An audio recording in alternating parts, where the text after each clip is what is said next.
नमस्कार, आप देख रहे हैं न्यूज़ो और मैं हूं प्रवीण झा। बात आज केजरीवाल की करेंगे क्योंकि जैसे-जैसे चुनाव नज़दीक आता है, केजरीवाल के रंग बदलने लगते हैं, रूप बदलने लगते हैं। अब केजरीवाल सबसे बड़े सनातनी बन गए हैं। इससे पहले आप सुनते होंगे कि केजरीवाल ने ही कहा था कि जब राम मंदिर का निर्माण हो रहा था, तो उस वक़्त उन्होंने कहा और जब प्राण प्रतिष्ठा हुआ था, तो उसके बाद उन्होंने कहा कि नहीं, मेरी नानी ने कहा है कि जहाँ पर मस्जिद तोड़कर मंदिर बनाया जाए, वहाँ पर नहीं जाना। केजरीवाल राम मंदिर भी गए और अब केजरीवाल हर जगह हनुमान चालीसा का पाठ करवा रहे हैं। क्यों करवा रहे हैं? क्योंकि पंजाब में भी चुनाव है, यूपी में भी चुनाव है और भी राज्यों में भी चुनाव है, लेकिन पंजाब उनके फोकस में है।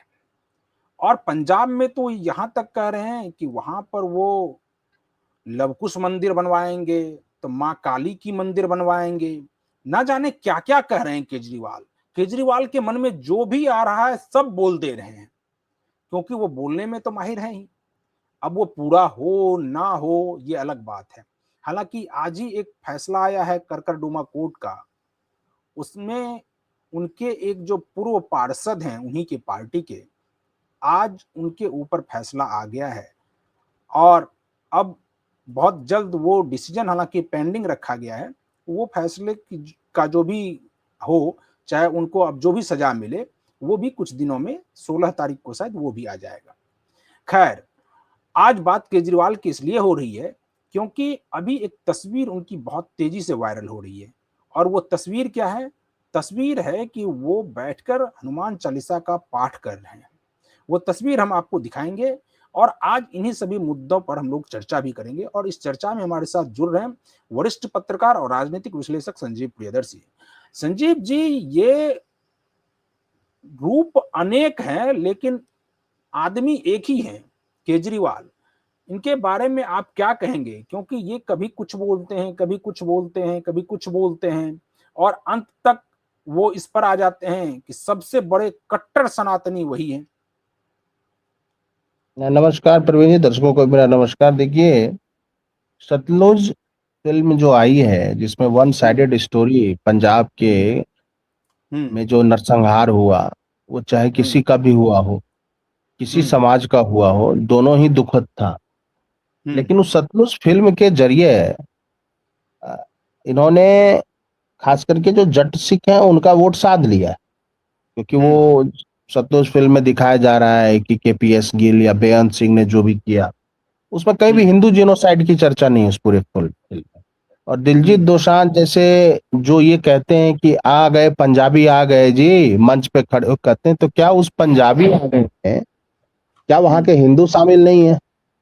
क्योंकि वैसे तो 35,000 कहा जाता है हिंदुओं की हत्याएं हुई, हुँ, लेकिन सरकारी आंकड़े भी, जब मुख्यमंत्री, पूर्व मुख्यमंत्री कैप्टन अमरिंदर सिंह ने 27,100 से ऊपर हिंदुओं की हत्या की बात फ्लोर पे कही या बहुत जगह कही।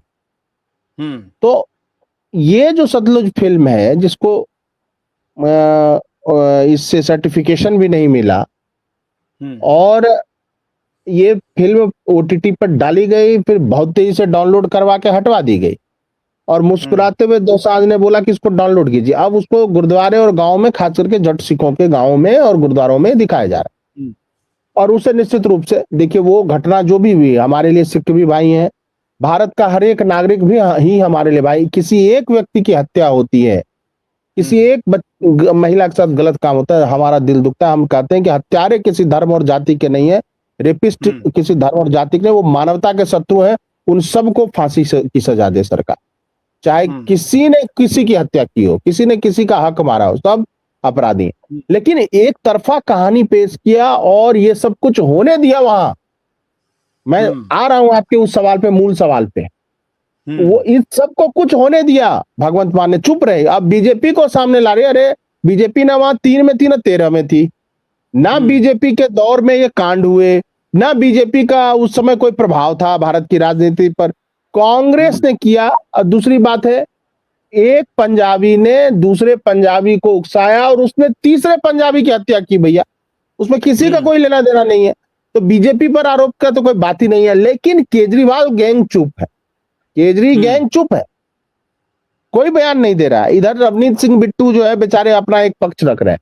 अब सवाल ये है कि ऐसा करके क्या मिला? ऐसा करके ये मिला कि जो कट्टर खालिस्तानी गैंग है उसको खुश कर दिया आम आदमी पार्टी ने।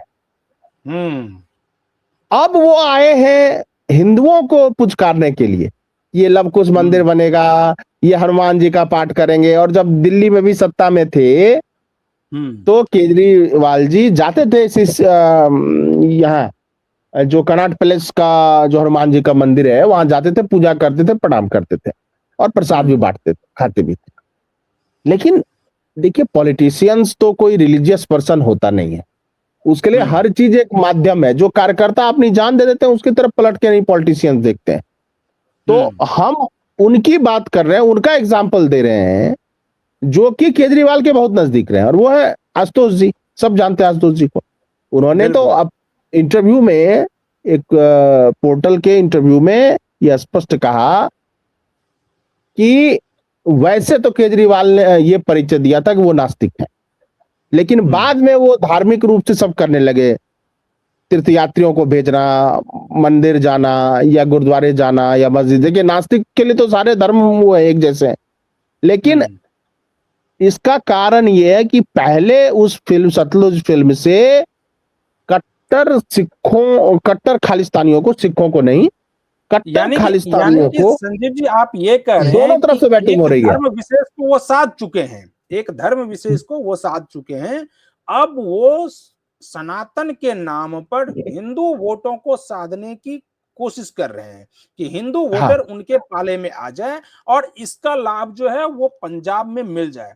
क्योंकि अभी तक ये कहा जा रहा था कि वहां पर कांग्रेस मजबूत होती हुई दिखाई दे रही है, लेकिन हुआ क्या कि कांग्रेस के अंदर खाने ही इतनी गुटबाजी हो रही है कि अंत में ऑब्जर्वर बनकर भूपेश बघेल को वहां पर जाना पड़ा। और उसमें चरणजीत सिंह चन्नी जो हैं वो 3 बैठक में भूपेश बघेल के पास पहुंचे भी नहीं।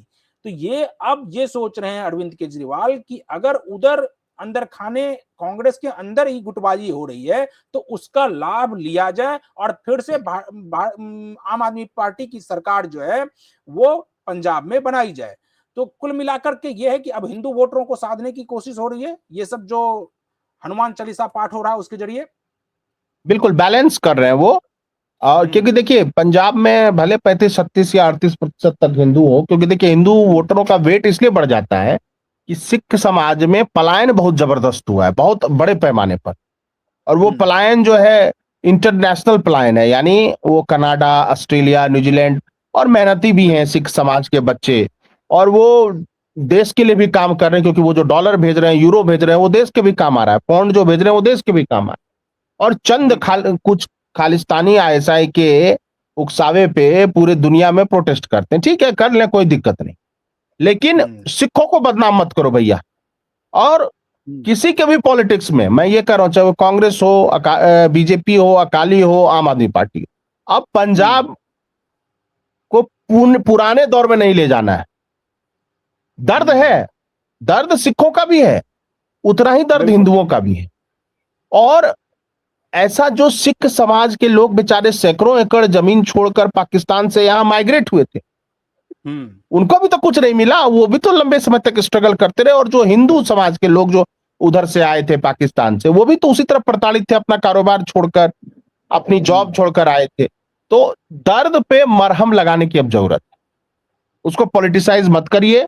पंजाब एक सीमाई सूबा है, सीमा का सूबा है, वहां पे लॉ एंड ऑर्डर को मेंटेन करना राज्य सरकार की जिम्मेदारी है। अगर उनको लगता है कि कोई चीज विवादित हो रही है तो प्रेम पूर्वक समझाया जाए। अब इन्होंने क्या कि ग्रामीण इलाकों में, गांव-गांव में लगा के ऑन स्क्रीन करवा दिया, दिखा दिया। अब स्वाभाविक है कि देखिए ये भावनाएं तो आहत हैं लोगों की, लोग न्याय मांग रहे हैं, सिख समाज के लोग। और उसी तरह अब एक पैरेलल नैरेटिव चल रहा है कि ठीक है सिख समाज का भी नुकसान हुआ, इस बात से कोई इनकार नहीं करता।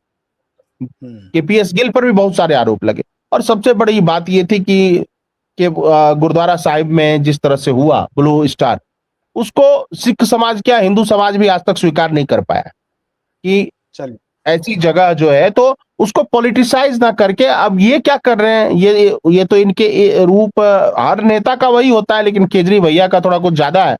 ये कहते थे कि मर जाऊंगा, बेटे के सर पे हाथ रख के कांग्रेस के साथ समझौता नहीं करूंगा, कर लिया।